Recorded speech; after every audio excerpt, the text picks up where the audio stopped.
আমি সবসময় একটাই কথা ভাবি যে অন্যরা পারলে আমি কেন পারবো না। মানে আমি সকালে ওঠার কথা বলছি ঘুম থেকে। সবাই তো সকালবেলা ঘুম থেকে উঠে ৫টা থেকে ৬টার মধ্যে রান্না বসিয়ে দেয়। কিন্তু আমি কেন পারি না? আসলে আমি পারি না, তার কারণ হচ্ছে আমার বর যেহেতু বাইরে কাজে যায় না, ঘরেই কাজ করে, সেই কারণে আমার প্রয়োজন পড়ে না। তার জন্য আমি সকালে উঠতে পারি না। আর এই কারণেই আমার অভ্যেসটা এত খারাপ হয়ে গেছে। দেখো আজকেই বাজে প্রায় এখন 8:30 থেকে 9টার ঘরে চলে গেছে ঘড়ির কাঁটা। তো আমি এখন ঘুম থেকে উঠেছি, উঠে এসেই আমি ঘরের কোনো কাজ না করে চলে এসেছি আমার বড় জায়ের অর্থাৎ বদ্দির রান্নাঘরে, যেখানে বদ্দি কাঠে রান্না বসিয়েছে। আমি চলে এসেছি আগুন পোহানোর জন্য। আমি সকালে একবার ঘুম থেকে জানো তো উঠেছিলাম, উঠে বাইরে এত কুয়াশা দেখে আমি গিয়ে আবার লেপের মধ্যে শুয়ে পড়েছি।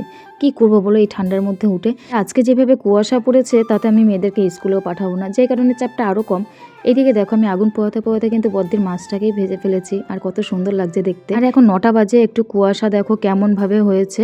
আর এইদিকে জানো তো এটা কি মাছ বলছি তোমাদেরকে, এই যে পুকুরের জলটা দেখছো এত ঠান্ডা, এই অতিরিক্ত ঠান্ডার কারণে এই যে পাঙ্গাস মাছটাকে দেখতে পাচ্ছ, এই মাছটা কিন্তু জলের মধ্যে হার্ট অ্যাটাক করেছে, মুখ থেকে কেমন রক্ত উঠে গেছে আর মাছটা মারাই গেছে। তো এই মাছটাকেই কেটে পাতায় দেওয়া হয়েছে। তারপরে আমি কিন্তু ঘরে চলে এসেছিলাম, এসে এইদিকে আলু ভাজা বসিয়ে দিয়েছি, কেননা কালকে 2টো রুটি বেঁচে আছে। বড় মেয়ে বলছে রুটি দিয়ে আলু ভাজা খাবে, তো সেই কারণে আলু ভাজা করে নিচ্ছি। আর এইদিকে ভাতে দিয়ে দিলাম আমি পেঁপে সেদ্ধ, আর যেহেতু আমার বর পেঁপে সেদ্ধ খুব ভালো খায়, তো তার জন্য পেঁপে সেদ্ধ দিয়ে দিয়েছি। তো আলু ভাজা হয়ে গেলে এদিকে দিয়ে দিলাম একটু সর্ষে ফোড়ন দিয়ে শিম ভাজা বসিয়ে।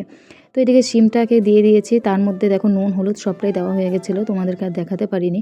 তারপরে দিয়ে দিলাম সর্ষে আর কাঁচা লঙ্কা বাটা।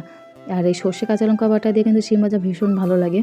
তারপর রান্নাবান্না হয়ে গেলে এক লাফে ঘরে চলে এসে আমি মেশিনে বসে পড়েছি, কেননা এত ঠান্ডায় আর বাইরে থাকা যাবে না। আর যেহেতু একটু রোদ ওঠেনি সেজন্য ঠান্ডাও কমছে না। তো বন্ধুরা ভিডিওটা আজকে এই পর্যন্ত, টাটা।